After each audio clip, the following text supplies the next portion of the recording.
السلام عليكم ورحمة الله وبركاته. الحمد لله والصلاة والسلام على رسول الله وعلى آله وصحبه ومن والاه، أما بعد. رب اشرح لي صدري ويسر لي أمري واحلل عقدة من لساني يفقهوا قولي. سبحانك لا علم لنا إلا ما علمتنا إنك أنت العليم الحكيم. Ikiwa ni mwendelezo wa darsa la fiqhi, walillahi alhamdu. Leo tuko katika mada ya alwudhu. Musannifu rahimahullahu ta'ala akatuambia, alwudhu lughatan ismun li ghasli ba'd al-a'dha. Wudhu katika lugha inayofahamika ni jina ambalo kwamba la bimaana ya kuosha baadhi ya viungo, kama ambavyo kwamba inafahamika kiistilah ama kisheria, ndivyo maana yake pia imechukuliwa katika lugha. Ismu li ghasli ba'd al-a'dha ni kule kuosha baadhi ya viungo, lakini kisheria taarifu yake tuambia ismun li ghasli al-a'dha makhsusatun bi niyatin makhsusa. Kisheria wudhu ni kule kuosha viungo ambavyo kwamba ni makhsusi, lakini pia ipatikane nia ambayo kwamba ni makhsus ama maalum. Ni kule kuosha viungo ambavyo kwamba ni maalumu, lakini kwa kupitia nia ambayo kwamba ni maalum. Kule kuchukua udhu kuna nguzo zake ama faradhi zake, ndio katuambia furudhul wudhu'i ni 6, na kule kuchukua udhu pia ni zina faradhi ambazo kwamba ni 6, ambao kwamba akahitaja kwanza al-awwalu an-niyya, ya kwanza ipatikane nia, lakini ya pili ni ghaslul wajhi, ya pili ni kuosha uso, wa thalithu, ya tatu ghaslul yadaini ma'al mirfaqaini, lazima mtu pia aoshe mikono miwili pamoja na zile vifundo viwili, lakini ya nne mashu ra'si, kupangusa kichwa, kisha wal khamisu ghaslur rijlaini ma'al ka'baini, lazima mtu aoshe miguu pamoja na yale macho mawili ama zile vifundo viwili, lakini ya sita ni tartib, lazima ufatanishe ama upangilie namna ambavyo kwamba namna zimetaja. Ametuambia al-awwalu an-niyya, faradhi ya kwanza ya udhu lazima ipatikane nia, na nia kama maulama kwa haraka haraka wanavyotueleza, lughatan al-qasdu ni kule kukusudia kufanya jambo, lakini kisheria ama kiistilahi nia ni qasdu shay'in muqtarinan bi fi'li, ni lazima ukusudie jambo lakini pale pale lile jambo na unalifanya kwa muda ule ule. Bimaana lau mtu akatia nia kisha lile jambo akalifanya mbeleni, basi si nia ile, tunaita azma, ama lile jambo limeshafanyika, basi pia inakuwa si katika nia. Nia ni unakusudia kufanya kitu na pale pale kile kitu kinapatikana. Lakini jambo la pili ni ghaslu alwajhi. Jambo la pili katika rukni ama nguzo za kuchukua udhu ni lazima mtu aoshe ule uso wake, na hadhi ya uso kama walivyotuambia mimanabiti sha'ri ni pale nywele zinapootea paka asfali dhaqani, pale mwisho wa kidevu, basi hiyo ndo hadhi ya kuosha uso. Bimaana pale katika mooteo ya nywele anapoanza na pale katika mwisho wa kidevu ndo hadhi ama mpaka wa kuosha uso kwa urefu, lakini kwa upana ni katika sikio mpaka sikio jingine.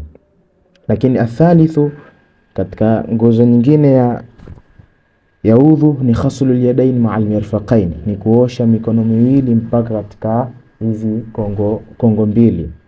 Lazima zile kongo mbili upitishe maji kidogo, kwa sababu ukiacha zile kongo mbili pia udhu unakuwa haujaswi, kwa sababu kitu ambacho kwamba hakitimii isipokuwa kwacho, basi na chenyewe kinakuwa ni wajib. Lakini ya nne ni mashu ra'si, katika madhehebi yetu ni kupangusa baadhi ya sehemu ya katika kichwa, ima ni mbele ni nyuma, popote mradi ile sehemu katika kichwa itakuwa imepanguswa, basi utakuwa umepata faradhi kama hii. Kisha ya tano ghaslu rijlaini ma'al ka'bain, kuosha miguu miwili pamoja na zile kongo mbili. Kongo mbili ni vile vifundo viwili katika mguu pale.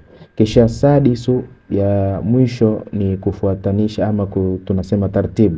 Bimaana lazima uanze kuosha uso, kisha ifuatie kuosha mikono, kisha upanguse kichwa, kisha umalizie na kuosha miguu. Lau usipofuatanisha ama kupangilia kwa mpangilio huu, basi pia udhu wako unakuwa si wenye kuswi.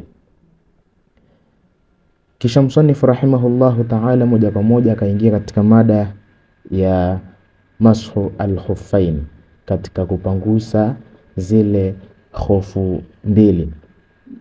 Na khofu tutaelezea ni hipi, na inshallah tutaonesha katika picha hapa, maana katika masala kama haya wengi tunachanganya, tunadhani khofu pia ni inaingia soksi, na hii ni khilafu ama ni tofauti katika makosa ambayo kwamba wengi tunayafanya. Atuambia mashul khuffaini, kupangusa zile khofu mbili. Asema yajuzu mashu shay'in min dhahiri a'la al-khuffaini badalan an khasli ar-rijlain. Bimaana ni ipi hukumu ya kupanguza khofu mbili? Ni hukumu yake ni yajuzu, bimaana waweza kupangusa na waweza ukavua ukaosha miguu yako kawaida. Khofu ni mfano wa viatu kama hivi ambavyo kwamba huvaliwa kwa ajili katika miji ambapo kwamba kuna baridi, kwa ajili ya kuzuia miguu ile. Ni kama socks lakini zina sharti zake, atazitaja mbele huko msanifu rahimahu Allahu ta'ala. Kwa anasema ajuzu masuhu shay'in min dhahiri a'la, ni inajuzu kupangusa katika kule juu katika ile khofu, bimaana huruhusi kupangusa chini wala pembeni, unapopangusa ni juu. Kisha badala an khasli rijalain, na huko kupangusa inakuwa ni badala wa kuosha miguu, bimaana ile khofu umeshaivaa kwa sharti zake kama atakavyozitaja, basi waruhusiwa kutokuvua na kisha ukaipangusa ukawa ni badala wa kuosha ile miguu. Anasema fil wudhu yawman wa layla lilmuqim, kwa mtu ambaye kwamba ni muqim, bimaana si msafiri, yeye ataruhusiwa kupangusa masaa 24, bimaana usiku, mchana na usiku wake, bimaana masaa 24 ni siku moja. Kisha 3 ayami bilayaliha lilmusafir, lakini msafiri atapewa masiku matatu ama masaa 72. Kwa yule mwenye kusafiri anaruhusiwa kupangusa hiyo khofu kwa siku kama 3. Asema watabtadi almuddatu min intihai alhadathi ba'da al-lubsi, na itaanza muda wa kuhesabiwa, bimaana lau mtu wewe ni msafiri na wataka kuanza kuhesabu katika kupangusa kwako kule, basi muda unaoanza ni pale ambako kwamba ni hadathi itakapokuwa imekuishilia baada al-lubs, pale tu umeshavaa, basi ndipo utakapoanza kuhesabu baada ya kuwa umemaliza hadath. Na hapa hadathi maulama wakaelezea, ikiwa ni hadathi ambayo kwamba umesababisha mwenyewe kama vile kulala, kama vile kumshika mwanamke, basi inaanza pale inakuwa ni faul. Lakini ikiwa ni hadathi ambayo kwamba huwezi, inakuja yenyewe kwa ajili ya maumbile yetu kama vile kukojoa na mfano kama huo, basi ni pale hadathi itakapokuwa imekwisha. Anasema lakin yushtaratu lijawazi almashi shurutun 7, lakini katika kupangusa hizi khofu mbili zina masharti, si kila mtu yafaa kupangusa. Ya kwanza anatuambia ayulbas alkhuffani ala taharatin kamilatin, lazima ile khofu mbili mtu aivae akiwa yuko katika tahara, bimaana umechukua udhu wako kamili, umeshatahirika, ndo waruhusiwa kuvaa zile khofu mbili ili uweze kuzipanguza. Uweze ukavaa khofu wakati uko katika janaba ama wakati uko katika hadathi ndogo, bimaana hauko katika udhu ama tahara. Lakini pia vile vile yakuna qawiyaini, na lazima zile khofu mbili ziwe ni ngumu, na hapa ndo inatolewa soksi, kwa maana soksi huwezi kutembelea, soksi huwezi zikawa ni ngumu ambapo kwamba uweza kuzitumia kama vile viatu. Kwa hiyo tunapata kwamba hapa sharti ya pili ni lazima zile khofu ziwe ni ngumu ambazo kwamba mtu waweza kutembea nazo kwenda sehemu moja mpaka nyingine. Kwa hiyo wale wenye kuuliza masuala kama haya, naona tumepata sharti ambapo kwamba imevua. Wa ayakuna mani'aini linufudhil ma min khairi al-gharaz. Lakini pia vile vile zile hofu lazima ziwe azipitishi maji, yani ile hofu yako lao zikimwagiwa maji haziingizi maji katika miguu yako, lakini wakavua min khairi al-gharaz.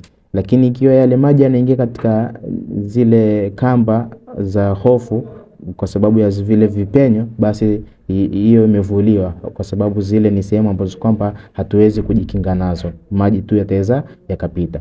Lakini ikiwa ni yenye kupita katika sehemu nyingine, basi itakuwa ile hofu haijapata sharti ya kuweza kupanguzwa. Lakini pia vile vile ayakuna satirain, pia zile hofu lazima ziwe zenye kusitiri. Na hapa kusitiri kinachozungumziwa si kusitiri ule kuonekana kwa ile ngozi ya miguu. Kinachomaanishiwa hapa bimaana iwe ni yenye kusitiri ile sehemu ya faradhi, bimaana hata zile hofu lao zikiwa zimetengenezwa mfano na glasi, ile ngozi inaweza kuonekana, lakini bimaana imesitiri ile sehemu ya faradhi, bimaana katika mguu mpaka katika zile kongo mbili. Wakasema ayakuna satiraini limahali alfaradhi, lazima ziwe zimesitiri ile sehemu ambayo kwamba ni ya faradhi katika kuosha katika miguu. Minal jawanib wal asfal, iwe ni pembeni na huku chini. Na hapa tunapata tofauti kwamba satri katika kufunika uchi katika swala huwa tuna lazima kule juu ndo kufunikwe, lakini katika hofu lazima iwe ni minal jawanib wal asfal, bimaana lau huko chini huko juu ambapo kwamba mguu ndo unapotokea, lau kukiwa kunaonekana basi pia haina shida, kwa sababu ni si katika wajibu wa kufunika. Asema alla yahsula lilibasihima hadathun akbar, lakini pia vile zile hofu zisikutwe na hadath akbar, bimaana janaba na mfano wa vitu ambavyo kwamba vinapelekea hadath al-akbar. Bimaana ile hofu unavyotakiwa ivaliwe katika tahara, kisha natuambiwa alla yadhharu shay'un min mahali al-faradhi, kisha isidhihiri sehemu yoyote katika ile sehemu ya faradhi katika mguu. Bimaana lau kukionekana labda imetoboka ile hofu sehemu ya faradhi katika mguu ambao kwamba ni kutoka katika vidole mpaka pale kwenye zile kongo mbili zikawa zenye kuonekana, basi itakuwa imekosa sharti ya kuitwa hofu. Lakini pia vile vile wa alla tanhalla al-ura, lakini sharti nyingine isiwe zile kamba zake zimefunguka, yani kuna zile kamba ambazo kwamba zimeshikiza ama zimeshonewa zile hofu, lau zikawa zimechanika mpaka kwamba ikafikia mahali kiurfa tuwezi kuita hofu, basi ile hofu itakuwa imekosa sharti ya kupanguswa. Ani masala ambayo msanifu rahimahullahu ta'ala ameashiria katika mlango kama huu, kwa sababu ameongelea masala ya udhu, hivyo akaona aingize pia na sharti ambazo kwamba ni za hofu. Inshallah tutakomea hapa katika darasa bi mashiatillah. Tutaendelea na shurutu al-wudhu ambazo kwamba amezitaja msannif rahimahullah ta'ala, zinazofika takriban 15. فنسأل تعالى التوفيق والسداد إنه ولي ذلك والقادر عليه. والسلام عليكم ورحمة الله وبركاته.